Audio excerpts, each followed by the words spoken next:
Hello, welcome back to another FjordFish video. Kind of a follow-up here on the last inner harbour Tananger video. This is the outer harbour and the area that I will be fishing in today. Right below me here, there's a, well, slightly to my left actually, there's a underwater passage to allow like water flow or whatever. And there's a good current there because everything else is blocked off, so a lot of water gets kind of forced through there. And there's a lot of fish hanging around in that area. Flounder, sea trout, just lots of fish species really. And starting off with what we caught a lot of in the last episode there, gold cine wrasse. I mean, out there the sizes are, you know, it's not too bad size on them to be honest, but I mean it's still gold cine wrasse, and you know, after the last episode they're kind of a little bit boring to be honest, but I will be catching a lot more species than this today. I can assure you of that, and larger fish as well. I didn't catch any flounders, just giving you a quick heads up on that, but I saw a lot of them down there. I tried to fish for a few of them, but well, the wrasse kind of came and took the bait every time before I managed to land it in front of the flounders. And they're kind of annoying in that sense, they're kind of notorious for that.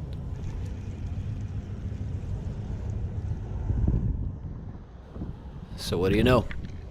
Another gold cine wrasse. Who would have thought, right? But you know, not too bad size to be honest though. 40 grams, they, you know, they come a lot smaller than that, to put it that way. And this guy, he's kind of like, he has like an S-shaped spine. Oh no, maybe he was just... No man, I think I caught like one very deformed gold cine today. My memory might not be serving me right on that one though. Now these are by far the most numerous wrasse in Norwegian water. And another one, this one, 61 grams, that's actually not too bad for a gold cine. Kind of a bulky one. Looks like it has a hunchback as well, like I don't know man. They come in many shapes and sizes, these fish.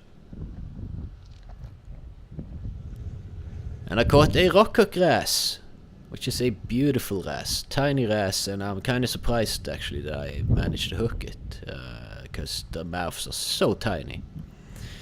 But hey, I mean, it's another species, so I'll take it. Surprise, surprise, another gold cine. This one a bit smaller though, with its jaws kind of locked open. I mean, they're pretty terrifying for like small animals, I suppose. Like, they have some serious teeth on them. And they're really good at nibbling away bait. But so I dropped down like just a gulp, and I pretty quickly caught my first cod of the day. 360 grams, hanging around where the current is flowing. This is a, what we would call in Norway, a kelp cod, as it has colors indicating it hangs around in kelpy areas. The Lofotskrei, which is like an international brand, they are a lot lighter in color because they just roam the free seas up north. Usually fish you catch more south, like, okay, I haven't really caught that many large cods. I've caught my largest one might be 5 kilos. And it was a lot browner, darker in color than the regular Lofotskrei that you would be probably buying in your country if you buy cod from Norway, if you do not live in Norway. It's a huge export business, and it's supposed to be a luxurious brand, but I mean cod, it's pretty bland to be honest. It doesn't taste much. It's all about the accessories, not so much about the fish. The fish is just meat, honestly, when it comes to the cod. But there you have it, another gold cine. I mean, if you put it in salty water and, you know, leave it over the night, it gets some salt taste to it, but really there's not much taste to cod meat. Not trying to down talk our national product there, but there really isn't. So I caught a cuckoo wrasse, female one, and I actually kind of enjoy catching a decent one of these more than I enjoy the males. It's just something about the black and white spots on the back, and I think they look interesting. The males look more beautiful, but these look more interesting, if that makes any sense. So another gold cine. So I got my digital scale with me though. It's a sturdy one. This one has 2 spots. They're only supposed to have 1 usually, but as I say, mutations happen. So this is the first one I've caught with this kind of a mutation. How it happens, I don't know, but it's kind of cool. If I had my saltwater aquarium set up at this point, I'd probably bring him home with me because he's, you know, unique. Or she, I don't know. Hard to tell with these fish. That's another one with the 1 spot on the tail, as they usually have, and I just decided to cover that with my thumb for some reason. And GoPro didn't record when I caught this thing, which kind of, well, it sucks a little bit, but here's another wrasse species, Ballan wrasse. Very good sport fish. Regardless of their size, relative to their size, they will always put up a good fight. So if you catch one of these like 2 pounds plus, you're in for a good experience of fishing. So this is the day after yesterday when I was filming the last episode. And you can see it's so calm, it's so beautiful, it's nice. I'm out there a little bit in the evening, so I don't have too much time to fish before it gets dark. As you can see, it's kind of darkening a little bit right now. And here's a male cuckoo wrasse. In Norway they have different names. Rødnebb for the female, blåstål for the male. That's not so much the case in every nation though. But I mean, they're beautiful. I really like the coloration. If I had a large enough aquarium, I'd probably put a couple of them in it, but my aquariums are like 60 liters, and I have like a 200 liter aquarium table, so not really big enough for these. And another female one.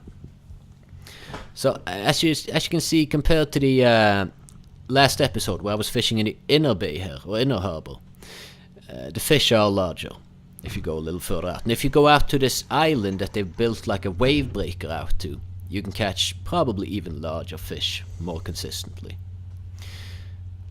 This guy he kind of got, like, he just got his hook in the gills. That's the weirdest hooker. And he shat on me, but I mean, that's, you know, I'm getting used to that by now when I'm out fishing. Don't catch parlak in the spring, they'll do more than just shit on you, I'll tell you that much. Anyway, so a poor cod, and once these, like, it's getting to that time of day where these are going to be more active, and when it gets to that time of day, there's a good chance if you catch one, you will catch a bloody million. I enjoyed catching these the first few times I did, but then it's just, it kind of gets old, you know. It's because you can catch so many, and they have like this notorious descaling issue. Like, look at my hands, like they're full of scales. I've barely touched this fish, and I've already removed half his scales. I think he kind of got knocked unconscious or something. As you can see, he's kind of shaking as if he's half dead or something.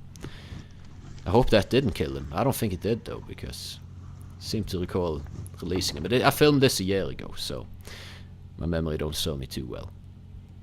And another poor cod. So as I'm saying, you know, once these start biting, they kind of do that for a while. And throughout the night you can catch. If you want to catch these, just go out with like a tiny hook. No, don't even need a tiny hook. Like a size 2 hook is okay for these. And just put some shrimp on it. Drop it down with like a lead weight in the bottom, and you'll be catching plenty. But most people fishing in Norway don't really want to catch these because they've already caught them a million frickin' times. So, yeah. Kinda not what you're looking for. They're not really that exciting. I mean, it's exciting the first few times, but as I said, it gets old fast. You know, the size on them aren't too bad for being like in the harbour. These fish don't really get that large. I mean, around maybe 20, 30 centimeter might be a stretch, but that's like, I don't think they get over that at least. But this place yielded quite well. I'm considering going out there fishing this summer as well, just you know, compare and see if it's equally as good. Starting to get close to July now. It's like 1 week left, and I think I'll have to take a trip.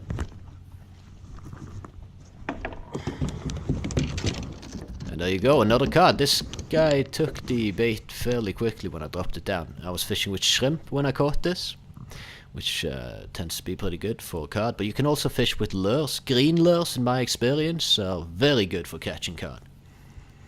If there's any like silvery with green on it, super for catching a cod. That's my favorite go-to lure color for catching one of these.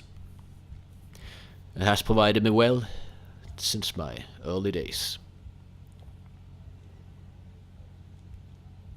Now it's a bit shorter video because right now it is about to get fairly dark very soon, and at this point in time GoPro, the software was terrible, and when you've recorded at night it was just unclear as heck, like a added fog effect to the whole thing. But another Kokura's pretty, it's the one that I'm using in the picture there, as you can see. Found it to be a pretty beautiful one. I like the pattern on this guy.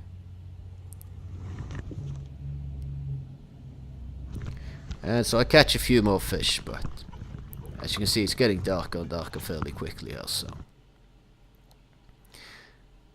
Do you have another one? And the thing is, like, I caught the footage was quite dark for the remainder of this whole thing, and all I caught when it started getting dark and got dark was poor cod. So I decided, might as well not show it. And you know, the footage was terrible. It was darker than this. This is how it was after I had a smoke from catching that last fish there, and you can imagine in 5 more minutes it's pretty much pitch black. But thanks for watching, and I will catch you in the next one. Peace out.